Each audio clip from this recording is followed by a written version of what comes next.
नमस्कार दोस्तों, मैं अखिलेश एक बार फिर आप सभी का अपने चैनल पे स्वागत करता हूं। आशा करता हूं और उम्मीद करता हूं आप सभी लोग अच्छे होंगे। मेरे प्यारे दोस्तों, आज का एक बहुत ही महत्वपूर्ण टॉपिक है 5 ईयर प्लानिंग यानी पंचवर्षीय योजना। आपने देखा होगा कि जब हमारा भारत आजाद हुआ उस समय के बाद तत्कालीन सरकार ने एक पंचवर्षीय योजना लेके आई, यानी कि भारत सरकार ने यह सोचा, उस समय की सरकार ने सोचा कि अब हम आजाद हो गए हैं, हमारा खुद का संविधान है, यानी हम पूर्णतः आजाद है, हमारे ऊपर किसी भी देश का प्रतिनिधित्व नहीं है, यानी कोई भी देश हमारे ऊपर हमारे कार्यों में दखलंदाजी नहीं कर सकता है। इन आधार पर भारत ने अब सोचा कि हम अपने देश को, अपनी देश की जनता को कैसे विकास की ओर ले जाना है। इस उद्देश्य से उस समय तत्कालीन सरकार ने आर्थिक नियोजन समिति 1950 में गठित होती है। उसकी सिफारिश पर कौन सी समिति गठित होती है? आर्थिक नियोजन समिति 1950 में गठित होती है। और उस समय के हमारे प्रथम प्रधानमंत्री माननीय पंडित जवाहरलाल नेहरू जी के नेतृत्व में 1950 में ही 15 मार्च 1950 को पंचवर्षीय योजना, जिसको हम 5 ईयर प्लानिंग कहते हैं, उसका गठन कर दिया जाता है। कब किया जाता है? तो 15 मार्च 1995 को 5 ईयर प्लानिंग का गठन कर दिया जाता है। और सीधा सा उद्देश्य है कि इसका उद्देश्य क्या है कि हम छोटे छोटे लक्ष्यों को प्राप्ति की तरफ चलेंगे। देखो, आपको जब कभी भी आपका बहुत बड़ा लक्ष्य है और उसको प्राप्त करना है, तो आप सबसे आसान चीज है कि आप छोटा सा कार्य करिए। क्या करना है? उसको छोटे छोटे टुकड़ों में बांट दो कि आज हम इतना करेंगे, कल इतना करेंगे, कल इसके बाद इतना करेंगे। और फिर आप देखो कि अगर हम नहीं कर पा रहे हैं तो खुद पे एहसास करो कि हम कहाँ पीछे हैं, उस पर कार्य करो। और थोड़े थोड़े अगर आप बांट दोगे तो आप निश्चित रूप से देखोगे कि एक दिन आप अपने लक्ष्य को प्राप्त कर लेंगे। और फिर लगेगा कि इतनी बड़ी दूरी को मैंने कैसे प्राप्त किया है। उसका सबसे आसान तरीका है कि टुकड़ों में बांट दो। कि कोई भी लक्ष्य है, कोई भी दूरी तय करनी, कुछ भी प्राप्त करना है, उसको टुकड़ों में बांटो। आपको कितना भी बड़ा सिलेबस कवर करना है, टुकड़ों में बांटो। आज हम इतने चैप्टर पढ़ेंगे, उसको उतना करो।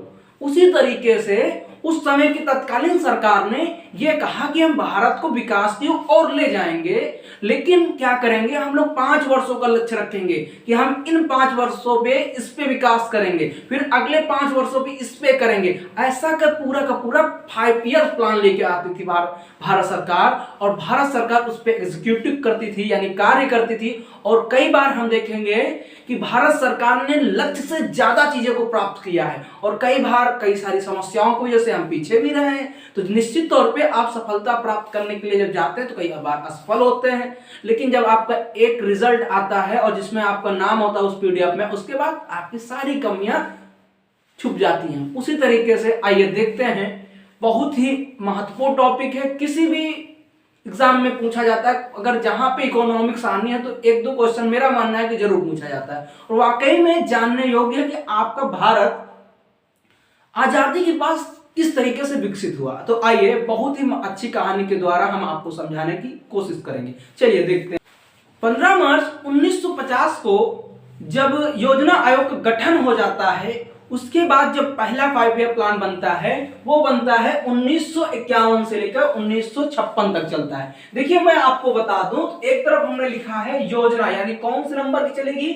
उसके बाद मैंने लिखा है किस वर्ष से किस वर्ष तक चलेगी। उसके बाद मैंने लिखा कि उस योजना में उद्देश्य क्या रखा गया था कि हम किसको प्राप्त करेंगे। और उसके बाद हमने ये लिखा है कि लक्ष्य कितना रखा था, इतने लक्ष्य को हम प्राप्त कर लेंगे, और प्राप्ति कितनी हुई उसको हमने रखा है। तो एक चार्ट के माध्यम से समझेंगे तो हम काफी आसानी तरीके से समझ पाएंगे। तो आइए देखते हैं। पहला रखा गया 1951 से 1956 में। और इस पे कहा गया, इस पंचवर्षीय यानी पहली पंचवर्षीय पर पूर्णतः भारत सरकार ने कृषि पर आधारित चीजों पे काम किया। यानी कृषि पर आधारित चीजें, यानी कि हम अपने यहाँ की कृषि को बढ़ाना है। क्योंकि आपने देखा होगा जब भारत आजाद हुआ, तो अगर आप कभी इंडियन इंडिपेंडेंस आफ्टर फ्रीडम, यानी आप पढ़ेंगे कि स्वतंत्रता के बाद का जो जीवन था भारत का वो कैसा था, उसमें देखेंगे सबसे बड़ी समस्या यही थी कि हम कैसे अपना पेट पालें, अपने यहाँ के उत्पादन को कैसे बढ़ाएं। तो उस समय भारत ने क्या किया, कृषि पर आधारित चीजों पर कार्य किया। बहुत सारी बहुउद्देशीय परियोजना लाई, जैसे सुना होगा भाखड़ा नागल डैम, बहुत सारी परियोजनाएं लाई, कई सारे डैम बनाए इन्होंने नदियों पर, ताकि पानी से समय हर जगह पहुंच पाए। जब डैम बनेगा तो पानी पहुंचेगा, नहर से जाएगा, नहर से किसान सिंचाई कर पाएंगे, उससे क्या होगा, भारत में उत्पादन होगा। और इसमें इन्होंने, भारत सरकार ने लक्ष्य रखा कि हम जो जीडीपी है, ये जो चीजें है ये जीडीपी है भाई, ठीक है, ये जीडीपी है, ठीक है, आर्थिक वृद्धि देखिएगी ना। तो ये इन्होंने रखा कि हम 2.1% रखेंगे, लेकिन इसमें क्या होता है, पहले ही लक्ष्य में ये लोग बहुत आगे निकल गए और 3.60 यानी कि 3.6% ये जीडीपी को प्राप्त कर लेते, यानी लक्ष्य से ज्यादा भारत सरकार ने प्राप्त किया। उसके बाद क्या हुआ, फिर जब दूसरी आती है 1956 से, अच्छा एक और चीज यहीं पे प्रथम को मैं बता दूं, तो प्रथम को जो था हेरोडोर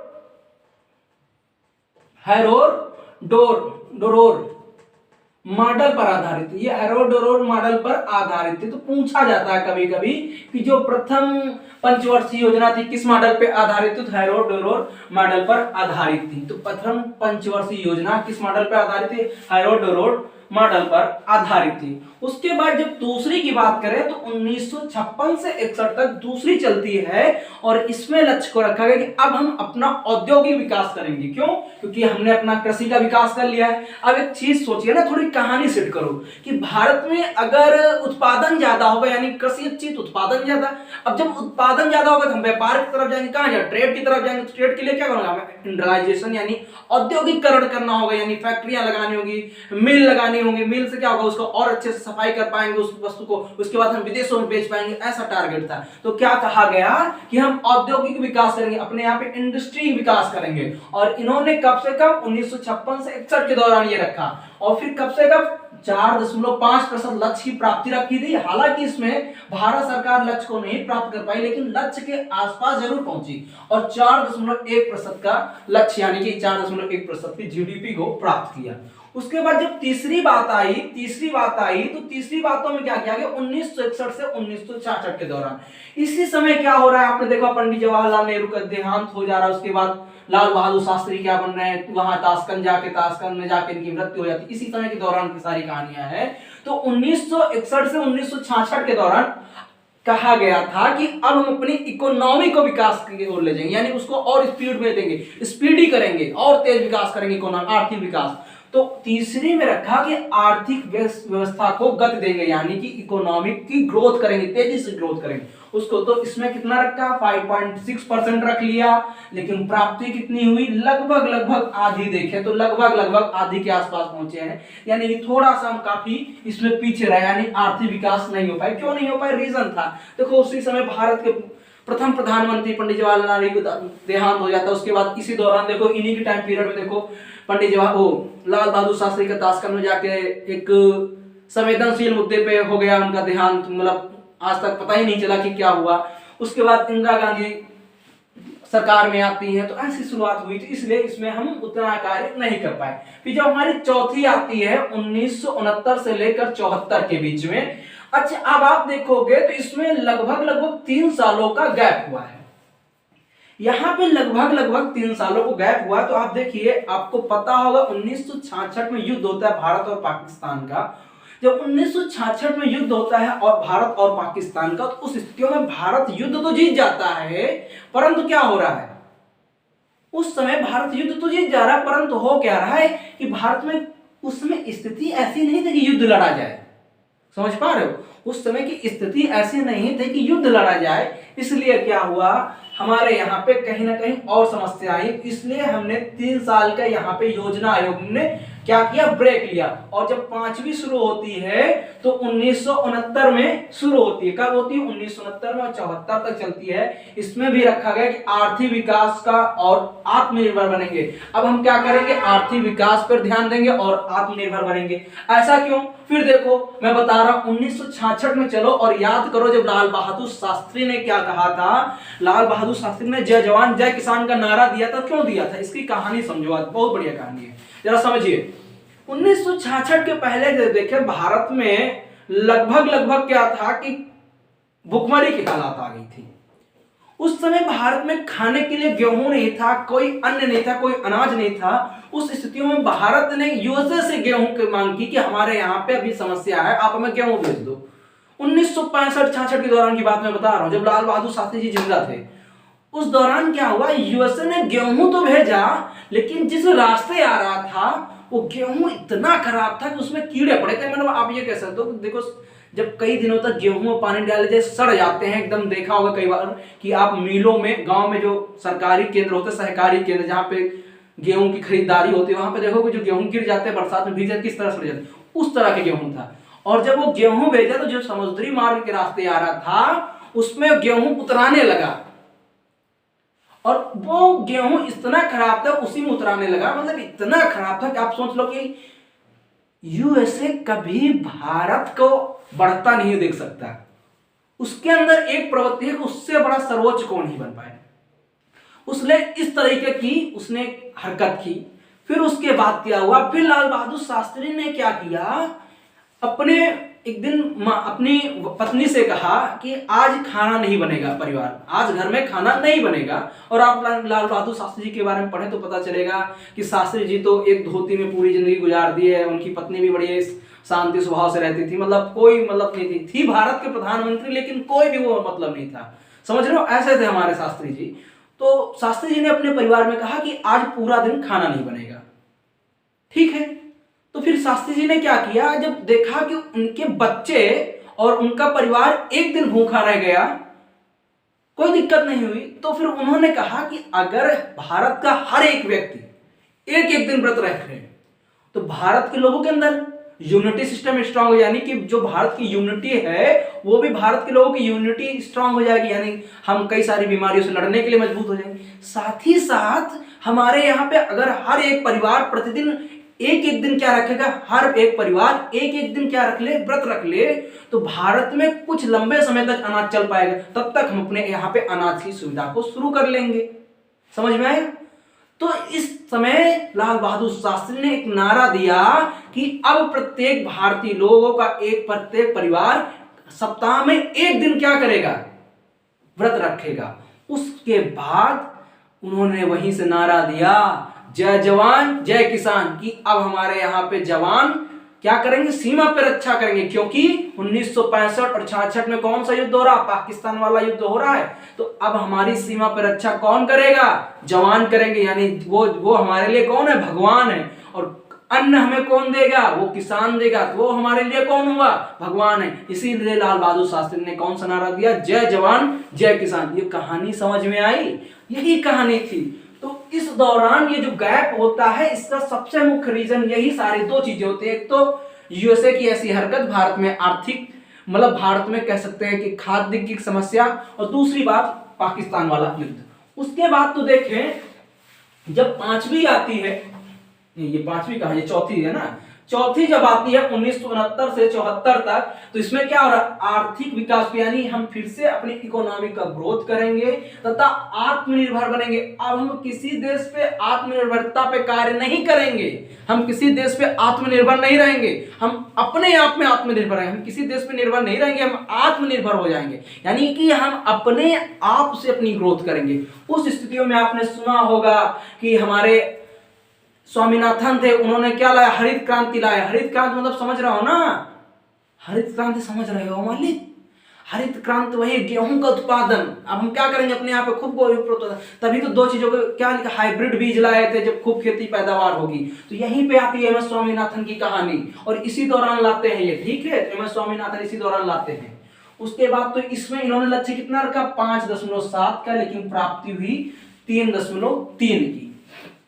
उसके बाद पांचवी आती है 1974 से 1978, और गरीबी उन्मूलन कामाकृषि पर भी देखो इसमें क्या रखा, सबसे पहले अब हम अपने देश की गरीबी को हटाएंगे, गरीबी को हटाएंगे तथा क्या करेंगे, कृषि को विकास करेंगे, और फिर से इसमें भी यही लक्ष्य रखा, आत्मनिर्भर बनेंगे। क्या बनेंगे, आत्मनिर्भर बनेंगे। यानी 1974 से 78 तक फिर पुनः इंदिरा गांधी की सरकार ने क्या कहा, इस समय जो इंदिरा गांधी की सरकार होती ना, 1974 से 78 के बीच में इंदिरा गांधी की सरकार थी, उसी में क्या हुआ, गरीबी को दूर करेंगे, क्योंकि गरीबी हटाओ का नारा किसने दिया था, इंदिरा गांधी ने दिया था, और इसी वजह से 1974 में इलेक्शन लड़की जीत के आती है। अब देखो 1900 गरीबी उन्मूलन यानी कृषि पे बढ़ावा देंगे, गरीबी को सही दूर करेंगे और उसके बाद आत्मनिर्भर बनेंगे, ठीक है। उसके बाद फिर देखो 1980 और 85, अब क्या हुआ, इसमें 2 साल का ब्रेक आया। 78 से लेके 80 के बीच में 2 साल का ब्रेक। पहला ब्रेक कब आ रहा है, 1966 में। क्यों आ रहा है, क्योंकि उस समय क्या था, उस समय पाकिस्तान से युद्ध हुआ था और भारत में खाने के लिए समस्या हो गई। उसके बाद दूसरा ब्रेक कब आ रहा है, 1978 में, 1980 में। और इसी समय वो कहानी होती है इमरजेंसी वाली, 1975 में लगती है। फिर पुनः इलेक्शन होता है जिसमें जयप्रकाश नारायण और इंदिरा गांधी की सरकार के बीच में द्वंद्व होता है। फिर क्या होता है, इंदिरा गांधी को हटा दिया जाता है, फिर इलेक्शन। उसके बाद क्या होता है, जनता सरकार बनती है 1978 में। वही है, वही कहानी है। तो 1974 से 78 के बीच में गरीबी को हटाएंगे, कृषि पर विकास करेंगे, आत्मनिर्भर बनेंगे। और इसमें लक्ष्य की प्राप्ति के लिए इन्होंने 4.4 रखा था और प्राप्त भी कर लिया, 4.83%, ठीक है। उसके बाद जब छठवीं आई तो 1980 में आई, 1980 से 85, इसमें भी 2 साल का गैप। याद रखना भैया कि कब कब पंचवर्षीय योजना में गैप लिया गया, ठीक है। तो फिर 1980 से 85 में इसमें कहा गया आर्थिक विकास करेंगे तथा गरीबी उन्मूलन करेंगे तथा नाबार्ड बैंक कृषकों के लिए यानी किसानों के लिए नाबार्ड बैंक की स्थापना की जाती है। तो क्वेश्चन पूछता है एग्जामिनर, किस पंचवर्षीय योजना के तहत नाबार्ड बैंक की स्थापना की गई? छठवीं पंचवर्षीय योजना। लगा दो टाइम पीरियड 1980-85 तक का, बस कहानी खत्म। और इसमें इन्होंने लक्ष्य रखा 5.2 का और प्राप्त भी कर लेते हैं 5.7। उसके बाद आती है 7वीं पंचवर्षीय योजना 1985 से 90 तक। इसमें बताया गया गरीबी उन्मूलन प्लस रोजगार पे ध्यान देना। तीसरी बात ग्रामीण विकास प्लस सामाजिक सेवा जनता तक पहुंचाना, यानी जितनी भी सोशल वेलफेयर के कार्य होंगे वो जनता तक पहुंचाना। इसमें इन्होंने रखा लक्ष्य 5.6 का और प्राप्त करते हैं 5.0 का रखा, 5 का रखा और इन्होंने प्राप्त किया 6.02। उसके बाद 8वीं आती है 1992 से 1997। जनसंख्या पर नियंत्रण रखेंगे, मानव संसाधनों पर कार्य करेंगे, ये 2 लक्ष्य थे इसके, यानी उद्देश्य था। और प्राप्ति लक्ष्य कितना रखा था, 5.6 का और प्राप्त करते 6.8 का। ध्यान सुनना, फिर यहाँ पे देखो ब्रेक आ गया 2 सालों का, यहाँ पे भी ब्रेक आ गया।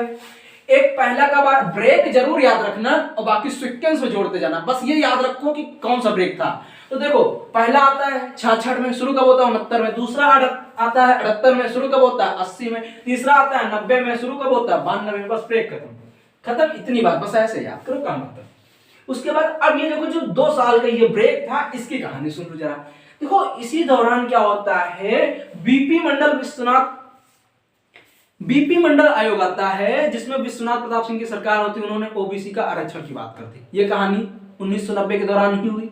उसके बाद आपने सुना होगा कि मनमोहन सिंह जो आज भारत के सबसे सफल वित्त मंत्री कहे जाते हैं, यहीं पे उन्होंने वो कार्य किया था जिसकी वजह से आज तक उनको सबसे सफल व्यक्ति कहा गया, सफल वित्त मंत्री कहा गया। वो था क्या था, एफडीआई को लाना। क्योंकि उस समय क्या हुआ, एफडीआई को लाने के लिए ही बहुत बड़ा कार्य किया। देखो 1991 के दौरान भारत की ऐसी स्थिति हुई कि जो विदेशी मुद्रा भंडार था लगभग समाप्ति की ओर था। उस समय भारत के पास आईएमएफ से उधार मांगने के, आईएमएफ ने उधार देने से मना कर दिया, कई सारी समस्याएं थी, मतलब कि बाद में देती भी है, वो कई सारी समस्याएं थी, ठीक है। उस स्तर पे ये लगा मनमोहन सिंह को कि अगर अब हमारे यहाँ पे विदेशी इन्वेस्टमेंट्स नहीं हुआ, यानी विदेशी जो लोग हैं, वे विदेशी कंपनियां हमारे यहाँ पे स्थापित नहीं की गई, तो हमारे यहाँ पे ये समस्या निरंतर बनी रहेगी, लगभग बनी ही रहेगी। तो उस समय की तत्कालीन सरकार ने इसका क्या किया, सपोर्ट किया। और उस समय मनमोहन सिंह को वित्त मंत्री बनाकर इन्होंने अपना प्लान दिया कि एफडीआई को लाया जाए, यानी फॉरेन डायरेक्ट इन्वेस्टमेंट जो है उसको क्या किया जाए, भारत में लाया जाए, उस पर सही से कानून बनाए जाए कि अंग्रेज या कोई विदेशी कंपनी हम पे आकर शासन न कर पाए। उसको एक लिमिटेशन, एक कानून, एक शर्तों पे रखा जाए, लेकिन विदेशी कंपनियों को लाना अनिवार्य है वर्तमान के समय में। अगर अब नहीं लाए तो भारत में विदेशी मुद्रा का भंडार का जो समस्या है निरंतर बनी रहेगी। उस स्थिति में तत्कालीन सरकार ने उसका समस्या के लिए, समाधान के लिए क्या किया, उसका समर्थन किया। और भारत में 1991 से एफडीआई आने लगा, यानी फॉरेन की कंपनियां यहाँ पे स्टैब्लिश होने लगी हैं। आपने देखा होगा कई सारी फॉरेन की कंपनियां यहाँ पे स्टैब्लिश, कई सारी बैंकें, विदेशी बैंकें भारत में कार्य कर रही थी। इस तरीके से 1991 से भारत सरकार ने कार्य किया, और जिसके विरोध में भारत, उसकी सरकार भी गिर जाती है, लेकिन वो पल भारत के लिए सबसे महत्वपूर्ण था, ये मैं कहता हूं। ठीक है, चलिए उसी दौरान 1990 से 92 के दौरान ब्रेक लिया गया। ठीक है, क्योंकि उस समय भारत में आर्थिक स्थिति भी गड़बड़ा गई। उसके बाद जब 92 में पूरा 8वीं पंचवर्षीय योजना आती है, तो जनसंख्या नियंत्रण प्लस मानव संसाधनों पर कार्य करेंगे। लक्ष्य रखा 5.6 का, और प्राप्ति कब कर रहे हैं, 6.8 की। तो ये थी 8 पंचवर्षीय योजना। अगली जो 4 है उनको अगली स्लाइड में पढ़ाते हैं, देखते हैं। तो चलिए आइए अगली हम 4 देखते हैं, आगे की देखते हैं। अगली देखते हैं तो 7 जो 9वीं पंचवर्षीय योजना होती है, कौन सी, 9th नंबर की, यानी 1997 से लेकर 2000 तक की जो पंचवर्षीय योजना होती है। इसी बीच में क्या होता है, आपने देखा होगा, अटल जी प्रधानमंत्री बनते हैं, सरकार गिरती है, फिर एक बहुमत की वजह से, मतलब एक वोट कम होती है, उससे सरकार गिर जाती है और बहुमत में आ जाती है, पुनः प्रधानमंत्री बनते हैं, ऐसी बहुत चीजें चली। ठीक है, तो उस समय सरकारी संस्थानों का कार्यान्वयन करना था। इसी दौरान 9वीं पंचवर्षीय योजना में 1997 से 2002 के बीच में जो पंचवर्षीय योजना आती है, इसमें कहा गया जितने भी सरकारी संस्थान हैं उनको सही तरीके से कार्यान्वयन कराया जाए, यानी कि जो सरकारी संस्थान है उन पर कार्यान्वयन की निगरानी की जाए। और इसका लक्ष्य रखा कि 6.5 और 5.4 इसकी प्राप्ति होती है। उसके बाद जो 10वीं आती है 2002 से लेकर 2007 तक, इसमें बताया गया प्राथमिक शिक्षा, कामाकृत क्षेत्र में कार्य, ग्रामीण विकास पर ध्यान देना, और इसकी लक्ष्य रखे गए 8 और प्राप्त हुआ 7.5। उसके बाद 11वीं आती है 2007 से 12 तक, कब से कब, 2007 से और 12 तक, योजनाओं का विकास। कब तक क्या करेंगे, योजनाओं का विकास, यानी जितनी भी योजना चल रही उन पे विकास करेंगे, जैसे कि प्रधानमंत्री आदर्श ग्राम योजना, आम आदमी योजना, राजीव आवासीय योजना, ऐसे कई सारे क्या कर दिए गए, योजनाओं पे कार्य करना था। जो राजीव आवासीय योजना है, बाद में इसी का नाम बदल के क्या कर दिया, प्रधानमंत्री आवास योजना कर दिया गया। ठीक है, और इसमें लक्ष्य रख गया कि 9% का, और प्राप्त करते हैं 8.3%। ठीक है, उसके बाद 12वीं पंचवर्षीय योजना आती है, जो 2012 से लेकर 17 तक चलती है, और यह भारत की अंतिम परियोजना थी, अंतिम योजना थी, जो आर्थिक विकास के 10% का वार्षिक लक्ष्य लेकर चलती है। बाद में 9 से संशोधित करके इसमें जीडीपी को 8 कर दिया जाता है।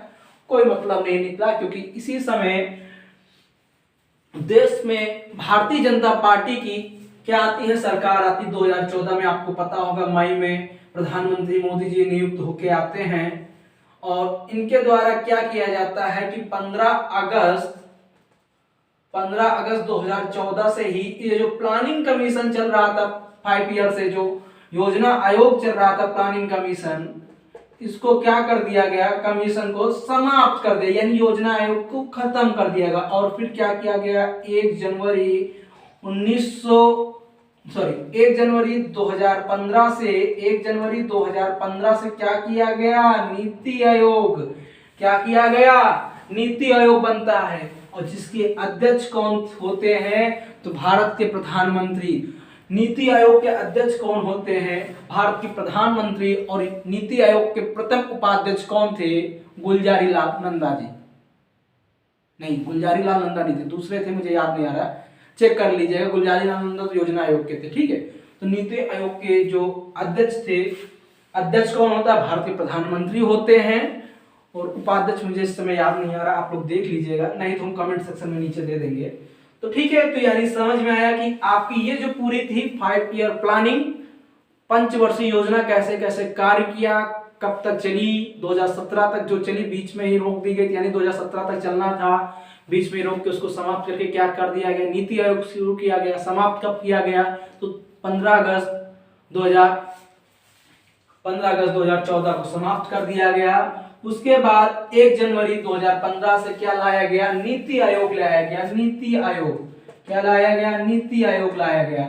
यानी नीति आयोग, और इसके अध्यक्ष कौन होता है? देश का प्रधानमंत्री। वर्तमान समय में प्रधानमंत्री कौन है? मोदी जी है, इसलिए इसके अध्यक्ष कौन है? मोदी जी हैं। कौन है अध्यक्ष इसके अध्यक्ष मोदी जी हैं। इसलिए नीति आयोग ने क्या किया? किसको रिप्लेस किया? तो नीति आयोग ने किसको रिप्लेस किया? नीति आयोग ने योजना आयोग को रिप्लेस किया। एक चीज मैं बताना भूल गया था, जो दूसरी पंचवर्षीय योजना चली थी, जो कब से कब चली? 56 के बाद आया, 56 के बाद आई, 61 तक चली है दूसरी पंचवर्षीय योजना। इसी के दौरान क्या किया गया? इसमें कहा गया कि जो ये योजना है किस पे आधारित थी? पीसी महानवोलिस। पीसी महानवोलिस भारत के प्रमुख गणितज्ञ में से एक थे, उनकी बनाई हुई उनके पर आधारित, यानी कह सकते हैं पीसी महानवोलिस मॉडल पर आधारित ये परियोजना, योजना थी। जो सेकंड वाली जो थी, यानी दूसरी पंचवर्षीय योजना जो थी, पीसी महानवोलिस पर आधारित योजना थी। ठीक है, तो इतनी बात समझ में आई कि जो 1956 से 61 चलती है, जिसमें हमने लक्ष्य रखा था कि उद्देश्य क्या था? औद्योगिक विकास करेंगे।